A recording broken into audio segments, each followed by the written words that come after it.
Iran के विदेश मंत्री अमीर अब्दुल्लाहियान की इजराइल को चेतावनी। गाजा जंग में इजराइल का वक्त खत्म हो चुका है।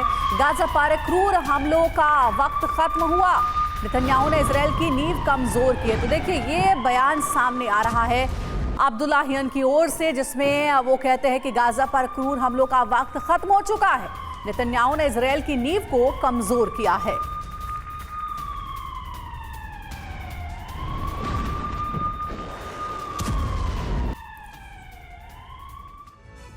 तो देखिए कहा यह जा रहा है कि इजराइल का वक्त खत्म हो गया। ईरान के विदेश मंत्री की तरफ से जो धमकियां दी जा रही, ईरान की धमकी क्या है? कहा जा रहा है कि भविष्य फिलिस्तीन का है। इजराइल की नींव कमजोर हुई है। जो इस वक्त घटनाक्रम हो रहे हैं, जो इस वक्त हमास की तरफ से छेड़ा गया, इजराइल की क्रूरता का अब समय खत्म हो गया है। ईरान की तरफ से भी कहा गया। इजराइल का नरसंहार वाला चेहरा पूरी दुनिया के सामने आया, यानी जो लगातार मासूमों को, बच्चों को, महिलाओं को निशाना बनाया जा रहा है, इसको लेकर अंतर्राष्ट्रीय स्तर पर घेरने की कोशिश है।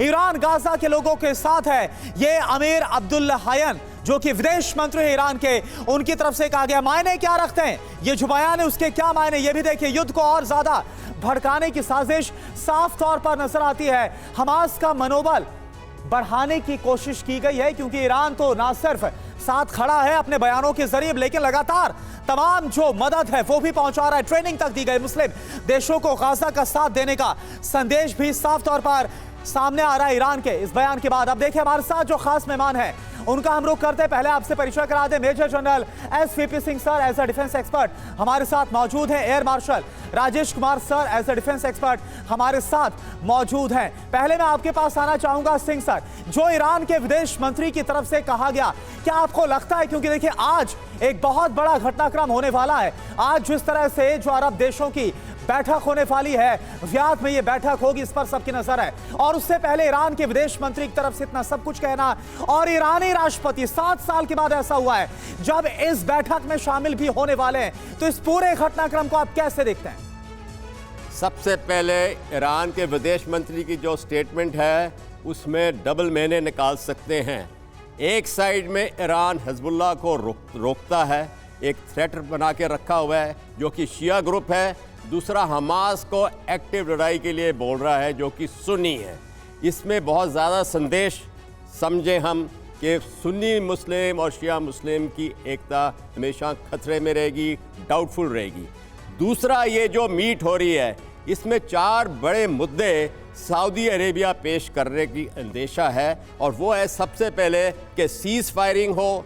दूसरा है कि जो सीज है, जो घराव किया हुआ है इजराइल ने गाजा स्ट्रिप पे, उसको हटाएं। तीसरा है कि ह्यूमन एड जो है वो अलाउ की जाए, और चौथा है कि इंटरनेशनल ह्यूमैनिटेरियन लॉ जो कायदे हैं उसको रिस्पेक्ट किया जाए। तो ये जो अगर 4 मुद्दे सऊदी अरेबिया लाइकली पेश करने वाला है, इसमें मेरे को महसूस नहीं हो रहा कि लड़ाई आगे बढ़ेगी या बढ़ाने देगा सऊदी अरेबिया, जिसने इस समय ईरान से एक नेतृत्व का रोल, लीडरशिप का रोल ग्रैब कर लिया, आगे अपने आप को बढ़ा लिया है। वैसे ही तुर्की भी पीछे रह गया है। तो ये मैं समझता हूँ बहुत अच्छा स्टेप है सऊदी अरेबिया का।